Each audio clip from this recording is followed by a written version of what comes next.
মধ্যপ্রাচ্যের আকাশে আবারও ঝড়ের আভাস। একদিকে আকাশ প্রতিরক্ষা ব্যবস্থার গর্জন, আর অন্যদিকে ভূ রাজনীতির জটিল সমীকরণে আটকে থাকা বিলিয়ন ডলারের সম্পদ। সব মিলিয়ে মধ্যপ্রাচ্য এখন এক চরম অনিশ্চয়তার গোলকধাঁধায়। ৭ জুন মধ্যরাত থেকে শুরু হওয়া ইরানের এক নতুন ক্ষেপণাস্ত্র হামলা কেবল সামরিক সংঘাতের বহিঃপ্রকাশ নয়, বরং এটি দীর্ঘায়িত অস্থিরতার এক ভয়ঙ্কর আখ্যান। একদিকে আইডিএফ এর জরুরি সতর্ক বার্তা এবং জেরুজালেম সহ বিভিন্ন অঞ্চলে আতঙ্কিত মানুষের নিরাপদ আশ্রয়ের খোঁজে ছোটাছুটি, আর অন্যদিকে হোয়াইট হাউসে বসে ডোনাল্ড ট্রাম্পের কঠোর চুক্তি আগে সম্পদ পরে। এই দুই মেরুর অবস্থানে বিশ্ববাসী দেখছে এক বিস্ফোরক পরিস্থিতির পুনরাবৃত্তি।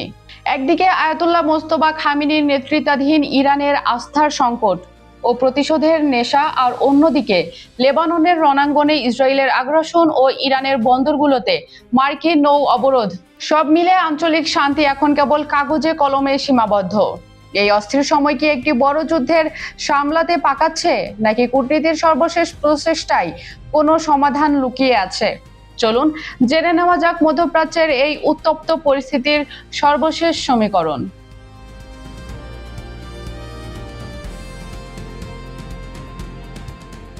ইসরায়েলের প্রতিরক্ষা বাহিনী অর্থাৎ আইডিএফ জানিয়েছে, ইরান থেকে দেশটির ভূখণ্ড লক্ষ্য করে পুনরায় ক্ষেপণাস্ত্র হামলা চালানো হয়েছে।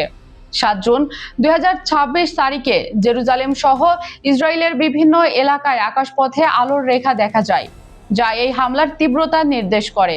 আইডিএফ এক আনুষ্ঠানিক বিবৃতিতে নিশ্চিত করেছে যে তারা ইরান থেকে ছোড়া সব ক্ষেপণাস্ত্র শনাক্ত করেছে এবং এগুলো প্রতিহত করার জন্য ইসরায়েলের আকাশ প্রতিরক্ষা ব্যবস্থা নির্লজ্জভাবে কাজ করে যাচ্ছে। বর্তমান পরিস্থিতিতে যে কোনো ধরনের অনাকাঙ্ক্ষিত ক্ষয়ক্ষতি এড়াতে আইডিএফ সাধারণ জনগণকে সর্বোচ্চ সতর্ক থাকার আহ্বান জানিয়েছে। জনসাধারণকে জরুরি সতর্কবার্তা শোনার সাথে সাথে অবিলম্বে নিরাপদ আশ্রয় কেন্দ্রে বা সুরক্ষিত স্থানে সরে যাওয়ার নির্দেশনা দেওয়া হয়েছে। সংঘাতপূর্ণ এই পরিস্থিতির দিকে আন্তর্জাতিক মহল নজর রাখছে। আইডিএফ জানিয়েছে, পরিস্থিতির ওপর তারা সার্বক্ষণিক পর্যবেক্ষণ চালাচ্ছে এবং পরবর্তী পরিস্থিতি অনুযায়ী জননিরাপত্তার স্বার্থে যে কোনো ধরনের কঠোর পদক্ষেপ গ্রহণ করবে। সামরিক বাহিনীর পক্ষ থেকে পরিস্থিতি নিয়ন্ত্রণে রাখতে এবং আকাশসীমার নিরাপত্তা নিশ্চিতে সর্বাত্মক প্রচেষ্টা চালানো হচ্ছে। এখন পর্যন্ত ক্ষয়ক্ষতির পরিমাণ বা হতাহতের কোনো নির্দিষ্ট তথ্য পাওয়া যায়নি।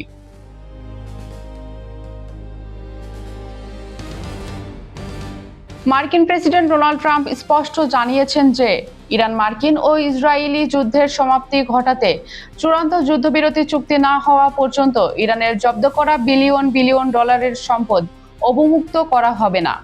এনবিসি নিউজের মিট দ্য প্রেস অনুষ্ঠানে দেওয়া এক সাক্ষাৎকারে ট্রাম্প একথা বলেন।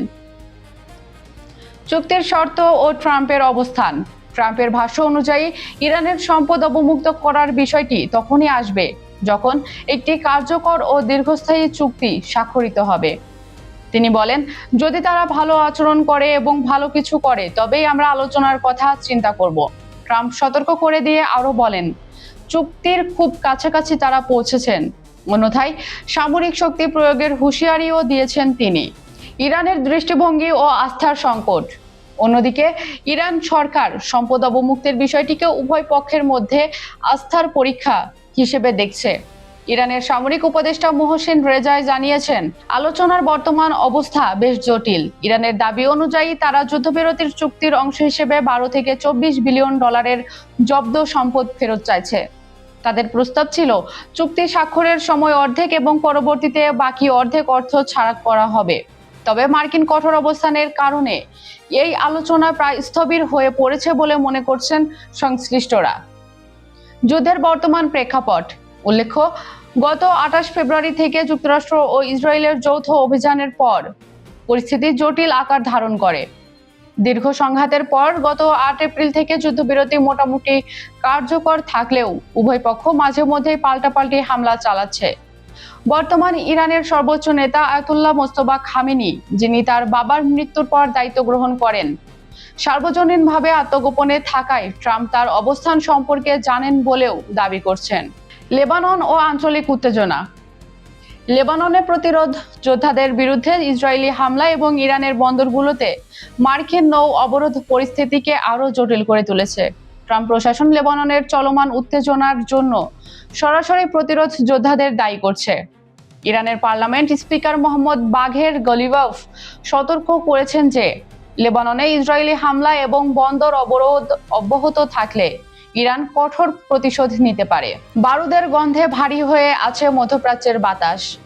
আকাশে ক্ষেপণাস্ত্রের সেই মরণ খেলা আর ভূ রাজনীতির টেবিলে জমে ওঠা হিমশীতল অবিশ্বাসের দেয়াল, সব মিলিয়ে কি আমরা একটি সর্বনাশা যুদ্ধের দ্বারপ্রান্তে দাঁড়িয়ে? একদিকে ট্রাম্পের শর্তযুক্ত কূটনীতি, অন্যদিকে ইরানের অস্তিত্ব রক্ষার লড়াই। এই দুইয়ের জাতাকলে পিষ্ট হচ্ছে সাধারণ মানুষের স্বপ্ন। আজ ইসরায়েলের আকাশ যে আলোর রেখায় কেঁপে উঠল, তা কেবল আগুনের ঝালকানি নয়, বরং এটি একটি সতর্ক বার্তা। পৃথিবী বোধহয় শান্তির বদলে ধ্বংসের এক নতুন অধ্যায়ের দিকেই ধাবিত হচ্ছে। ইতিহাস সাক্ষী, যুদ্ধের আগুনে কখনোই শান্তি জন্মায় না, জন্মায় শুধু ধ্বংসস্তূপ। কিন্তু আজকের এই বিশ্ব রাজনীতির গোলক ধাঁধায় দাঁড়িয়ে আমরা কি আসলেই কোনো উত্তরণ দেখতে পাবো, নাকি স্বার্থের সংঘাত আর ক্ষমতার অহমিকায় হারিয়ে যাবে কোটি মানুষের আর্তনাদ? উত্তরের অপেক্ষায় আজকের পৃথিবী, কিন্তু সেই উত্তর কি আদৌ আসবে আলোচনা টেবিলে? অনুষ্ঠানটি আপনারা পৃথিবীর কোন প্রান্ত থেকে দেখছেন তা অবশ্যই কমেন্টে জানান। Bangladesh, Bharat, Pakistan, America, Europe, Ukraine, Brazil, Argentina, Africa, Saudi Arab, Kuwait বা দুবাই, আপনারা যেখান থেকেই আমাদের দেখছেন, আপনাদের প্রতিটি মন্তব্য আমাদের কাছে গুরুত্বপূর্ণ। তাই নির্দ্বিধায় জানান আপনাদের মতামত।